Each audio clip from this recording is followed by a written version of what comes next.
back to Barca Tech channel. Absolutely horrible. The game against Atletico Madrid is one that has really answered the question I asked in my last video. If the Messi Independencia is a curse or a blessing to us as a team. This game has really exposed how weak we have become in recent years whenever we rely on Messi to perform his magic before winning a game. I mean, it's a shame on Lionel Messi, who had the highest number of ball lost in the whole team, although it's been a difficult week for him with the international break and the long distance covered from the trip back to Barcelona. And all this brings to mind is the question, should Messi have started this game or rather rested on the bench where he can come in as a substitute and take advantage of the tired legs of the Atletico Madrid players, just like he did in the game against Betis. Psychologically, Barcelona were weak. Physically, we were no match for the Atletico Madrid players. It really was embarrassing to watch Barcelona lose to Atletico Madrid, a team we have not lost to in the last 20 times we've met in the league. Diego Simeone had never beaten us in the league since his appointment as Atletico manager, and as painful as it is, I must congratulate him for his victory, regardless of the fact that we gifted Atletico Madrid with the goal, starting with the miscommunication between Gerard Piqué and Sergio Roberto, then the poor ball control from Piqué that gave the ball to Angel Correa, who was brilliant and quick with the pass to Yannick Carrasco, who also found himself with a lot of space right in front of him, and suddenly the unbelievable blunder of the night happened, and I thought to myself, this must be a dream. Marc-Andre ter Stegen finds himself in no man's land far away from his goal post. What on earth was he doing there? Clement Lenglet was ahead of Yannick Carrasco in the Barcelona half, and he had more than enough time to close down Carrasco, but this moment of madness helped in shaping the result of the game, because I'll be frank with you, there was nothing spectacular about Atletico's gameplay. Rather, this game exposes our weakness in attack when playing against a team that defends deep and well organized at the back like Atletico did. And this also takes me back to my last video when I said we need to stop forcing Griezmann into the number 9 role. It is not just working well for us, and I'm still gonna break this down a bit for us. When we're playing the 4-2-3-1 formation, it's very important to have a natural number 9 in the team, because the focal point of how the attacking style of the system works is with a clinical finisher. I'll give you an example of a team that plays the same formation and why it works for them. Let's take a look at the current European champions, Bayern Munich. Considering the amount of goals Robert Lewandowski has scored and he's still scoring, we can see how important the number 9 role is to this formation. Most of the team moves ends up with Lewandowski scoring the goal, even though I'll give credit to him for being a prolific finisher. And aside the goals he scores, he also helps the team in holding up the ball upfield before his other teammates catches up with the attack. There's also that fear factor for the opposition defense. Knowing that there's a number 9 always around the box whenever Bayern is on attack makes the opposition central defenders be on their toes and focus on the number 9, which then gives other attacking players opportunities to also score goals, mostly the attacking midfielder. In the case of Bayern Munich, that role is mostly occupied by Thomas Müller, and we could recall how much of a threat he was against us in that Champions League thrashing last season and the amount of goals he scores for Bayern Munich. For us at Barcelona, we have the best player in the world occupying that role, and he's even a better finisher than Thomas Müller and has scored a massive amount of goals from that position during his days of playing the false 9 role. This can only be achieved when we have a natural number 9 playing in the starting lineup, and even if he's not scoring a lot of goals, his presence in the box will give our opposition defenders something to worry about.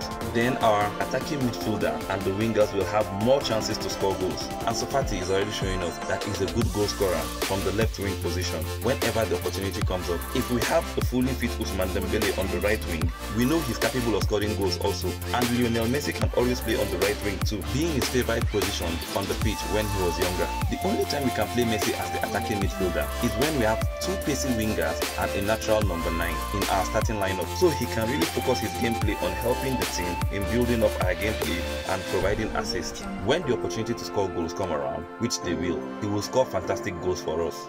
The burden of goals cannot and should not be placed on a 33-year-old Lionel Messi, even if he still remains the best player in our club history. There's so much to be talked about our attack and the ways it can be improved, but let's switch to the negative aspect of the game against Atletico Madrid. Both Gerard Piqué and Sergio Roberto sustained injuries that will keep them on the sidelines for a minimum of 2 months, and for Piqué, he could be out for up to 6 months. Piqué suffered a grade 3 sprain in the internal lateral ligament and partial injury to the anterior cruciate ligament in his right knee, while Sergio Roberto suffered a rupture in the femoral rectus of his right thigh. Unfortunately for us, it was as a result of miscommunication between both of them that led to the only goal of the match. However, it's a shame that Piqué and Sergio Roberto won't be participating in our other games this year, although we'll have preferred to have them in the team. But we can't, and this situation has created opportunities for some players to have more game time and others to cement their place in the starting lineup. One of the first names that comes to mind is the young American right wing back, Sergio Dest. He is currently the undisputed first choice as the right wing back for the next 2 months or more. I think he will do a very good job covering for Sergio Roberto, as we've seen him perform brilliantly whenever he's called to play. He can now focus more on developing as a player, both offensively and defensively. We can also expect him to contribute to the team with some assists from the right wing whenever he overlaps. And then to replace the injured Gerard Piqué in the team, we would expect our young revelation at the centre-back, Araujo, to move straight into the position immediately he's fully fit, because I do not see Koeman picking Samuel Umtiti ahead of Araujo, as Koeman has always stated that Umtiti is not part of his plan. And frankly, ever since Umtiti won the World Cup with France since 2018, he is barely fully fit for 2 months. More like the World Cup has been a curse for him than a blessing. So I expect Araujo to take advantage of this opportunity and establish himself as a starter in our centre-back role, and could even grow to be a world-class defender like our legendary Carlos Puyol. Sergio Dest has been used as a substitute for Jordi Alba even when Junior Firpo is fit, which says it all that Junior Firpo isn't in Koeman's plan. That plan has to be reconsidered, as there are as much as 20 games to be played before Sergio Roberto recovers from his injury, and Jordi Alba is expected to get some rest in some of these games. I hope Junior Firpo takes advantage of any opportunity he gets and makes a case for himself with the manager. Frankie de Jong will be used in that centre-back position in some games, as we've already seen this season. This may then create opportunities for either Carlos Alena or Riqui Puig to partner Busquets or Pjanic in the double pivot role, because I do not expect Busquets and Pjanic to play every single game, considering that they are both 30 years and above. We do not want to overload them with so much games. They will both be needing some rest at some point.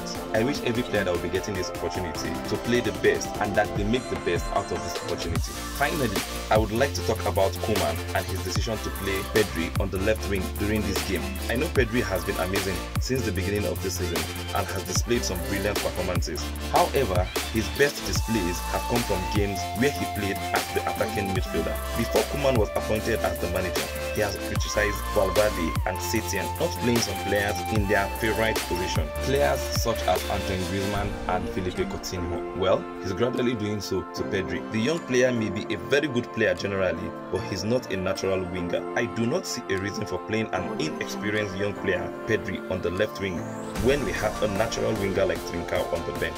I know some fans were worried about Pedri's performance against Atletico Madrid, but I'll point the blame finger to the manager, who saw him struggling in that position and refused to substitute him until the 57th minute before bringing on Coutinho, who despite playing for 38 minutes did better than Pedri. Ronald Koeman and his team has to start delivering good results and displaying good football if he wants to be the manager until the end of his contract next season, because with 11 points from 8 games, 3 wins, 2 draws and 3 losses, it is rather disturbing to any fan of Barcelona when we think about this season ending as another fruitless season.